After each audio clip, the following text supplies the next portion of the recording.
Donc on reprend. La radioanatomie sous un axe oncologique au niveau cervico-facial. L'idée, donc, on m'a demandé, c'est de faire des rappels de radioanatomie de la sphère ORL et d'y inclure les bilans d'extension, donc de l'oropharynx, de l'hypopharynx et du larynx. Alors c'est un gros programme en fait, parce que si on veut être vraiment très complet dans l'anatomie cervico-faciale, on peut l'être. Hein. Il y a vraiment beaucoup de choses à connaître. D'ailleurs, c'est souvent un peu considéré comme très difficile par les radiologues qui n'en font pas beaucoup. Voilà. Donc, et c'est principalement de l'anatomie. Donc ce cours, il est vraiment important. Quelques généralités. Le cancer des voies aérodigestives, c'est donc 12% des cancers. Il y a 90% de cancers qui sont effectivement des carcinomes épidermoïdes qui sont liés au tabac, à l'alcool, mais vous allez voir qu'il y a aussi un profil épidémiologique qui s'identifie, enfin qui s'isole plus récemment, enfin pas plus récemment, mais en tout cas qui en tout cas bénéficie plus récemment d'une plus grande attention, qui sont les profils PCS+, et qu'on va détailler après, qui ne font pas partie de cette catégorie-là. Le pic d'incidence, il est à 55 ans. Alors dans le cadre du carcinome des voies aérodigestives, le bilan il va comprendre en fait un examen clinique. Vous savez aussi qu'il va comprendre ce qu'on appelle une panendoscopie pour aller finalement voir la muqueuse. Ça se fait sous anesthésie générale. Et puis des examens non invasifs. Et c'est là où en fait l'imagerie a son rôle à jouer dans ces examens non invasifs. Alors quel est le but de ces examens?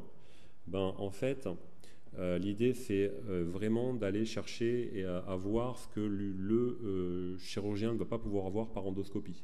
Donc tout ce qui est sous-muqueux, c'est vraiment l'atteinte profonde qu'on va essayer de détailler dans les voies aérodigestives. Ensuite, les relais ganglionnaires, même si l'examen clinique permet d'avoir une appréciation, c'est vrai que l'échographie va être bien meilleure. Hein. Et puis vous avez tous les espaces viscéraux qu'on peut voir et qui sont en profondeur, et les structures comme le cartilage et les os qu'on voit aussi très bien en coupe. Hein.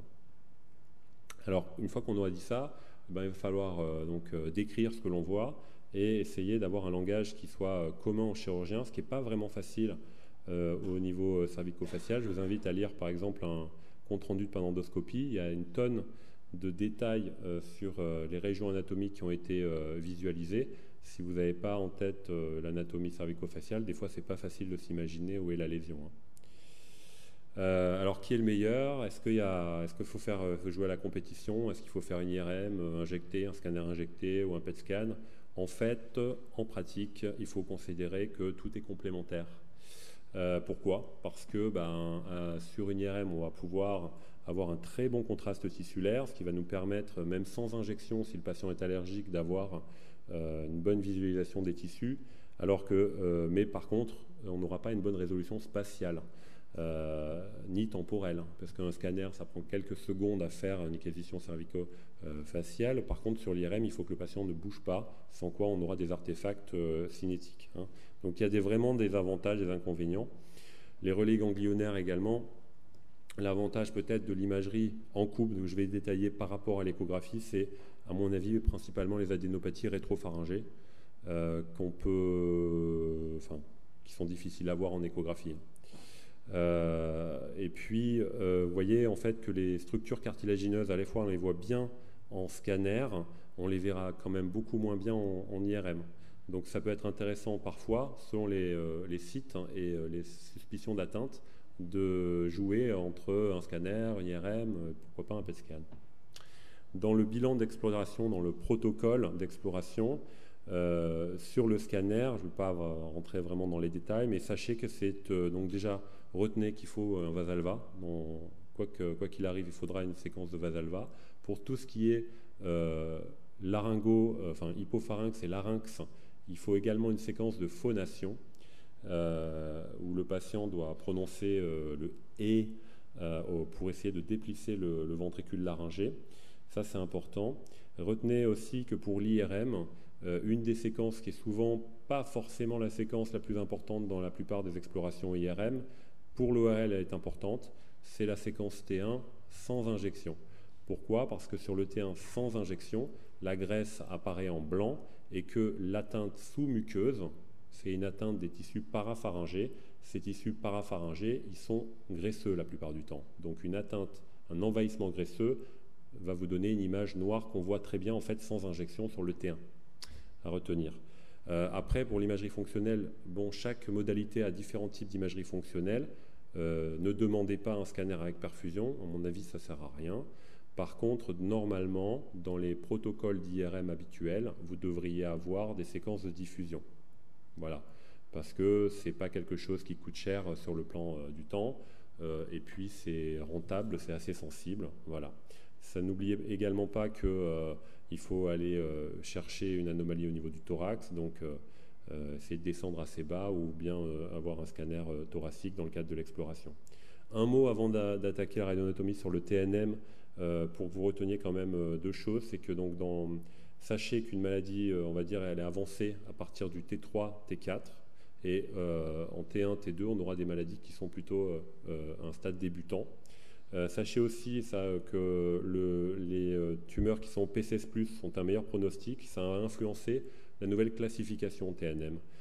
J'y viens d'emblée. En fait, récemment, ce qui a changé, c'est qu'avant, on avait une classification qui était uniforme pour l'ensemble des voies aérodigestives.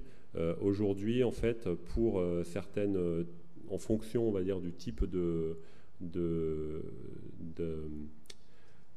type de tumeur, de la cavité buccale, de l'oropharynx, de la cavité buccale quand elles sont P16+, on va avoir une classification un peu différente. On va y revenir après. Alors, on débute pour la radioanatomie. Donc, je vous ai dit, il y a beaucoup d'éléments anatomiques qu'il faut en fait connaître. Beaucoup qui sont aussi, qui détaillent finalement des reliefs muqueux, mais aussi des cavités aériques, et également les cartilages. D'accord? Alors, il y en a effectivement pas mal à connaître, puisque ça représente à peu près voilà, ce qu'il faudrait que vous puissiez placer sur des coupes à la fin du topo. Donc, si on doit mettre en place ces voies aérodigestives, on a plusieurs étages. Le nasopharynx tout en haut, l'hypopharynx et le larynx tout en bas, et entre les deux, l'oropharynx et la cavité buccale. Ce qui sépare les différents étages, ça va être le bord inférieur du sphénoïde, l'arc de C1 pour l'étage nasopharyngé. L'oropharynx débute au niveau du palais et se termine au niveau du fond des vallécules, très important. L'hypopharynx et le larynx, le bord inférieur correspond donc au fond des vallécules, et l'ostéoïde, et le bord inférieur du larynx, c'est C6.